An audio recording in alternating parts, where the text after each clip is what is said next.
美洲峰会可能是美国在该地区影响力的墓碑，中国的机会来了。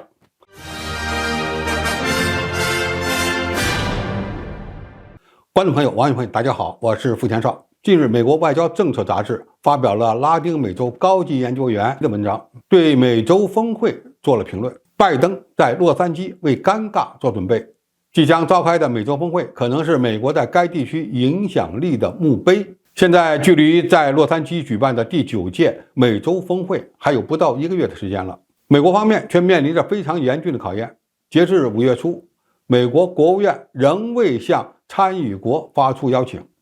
活动的议程仍有待确定。这只是表面上的尴尬，根本原因是今年的活动可能会被解读为美国对拉美政策无能为力的例证，是美国在该地区影响力下降的一个标志。在美国举办美洲峰会17年后，当时的美国总统特朗普未能出席第8次峰会，这是美国总统第一次错过这个活动。拜登政府为了弥补此项外交上的缺失，提出在洛杉矶主办今年的会议。然而，美国人到现在不仅不清楚本届峰会想要取得什么样的成果，解决什么样的问题，而一些美洲国家也在犹豫要不要参加这次峰会。首先，美国因为共和党和民主党的内斗，导致在西半球国家的12个大使职位空缺，也就是说，共有超过1/3的美国驻该地区大使馆没有大使。拜登提名的美洲国家组织负责人也是如此，仍然在美国国会的较量中难产。相反，拜登政府对美洲地区的举措主要包括高层外交访问、空洞的承诺和一连串的制裁。白宫也未能对中国在拉丁美洲影响力上升的担忧做出明确回应，也就是没有为中国的经济提议提供实质性的替代方案。拉美地区的许多国家正在以中国提出的一带一路倡议接轨，并因此而远离美国，而白宫则几乎无法阻止中国的影响力在拉丁美洲的扩大。美国对拉丁美洲国家的支持往往是无力和空洞的。2021年9月下旬，拜登政府的高级官员对哥伦比亚、巴拿马和厄瓜多尔进行了一次倾听之旅，收集了这些国家对潜在资金和基础设施需求清单，然后就没有然后了。事实上，白宫对美洲国家使用最多的手段不是经济援助，也不是互利互惠，而是层出不穷的制裁。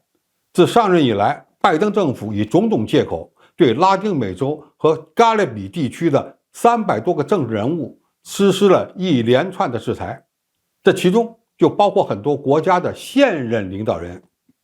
是否邀请被美国制裁的领导人参会？要不要邀请敌对国家的领导人？这些都是拜登政府自己给自己出的大难题。从美国不向拉丁美洲国家及时派遣大使的情况就能看出来，美国一直在敷衍这些国家。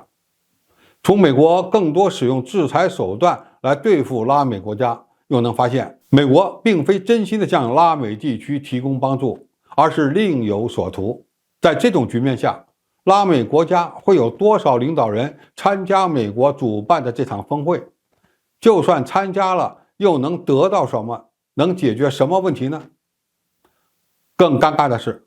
在峰会中到底要讨论哪些话题，目前都没有确定下来。也就是说，美国政府都不知道让这么多的领导人来干什么。拉美一直被美国看成是自己的后院，但是美国从来不重视自己的这1亩3分地。自从中国推动一带一路倡议以来，美国有了应对中国影响力扩大的紧迫感，所以才计划主办今年的美洲峰会。但是由于美国自己都不知道通过这次峰会要干些什么，能为拉美国家带来什么，这注定会成为一场美国在该地区影响力墓碑的大会。既然美国人认为中国与美国现在是全面竞争的关系，那我们就不妨在美国的后院生根，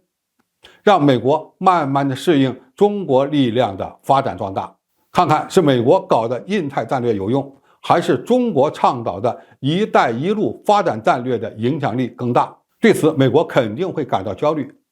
但是又没办法对付中国，这就是中国外交成功的标志。好，今天的评述就到这里，谢谢大家收看，我们下期再见。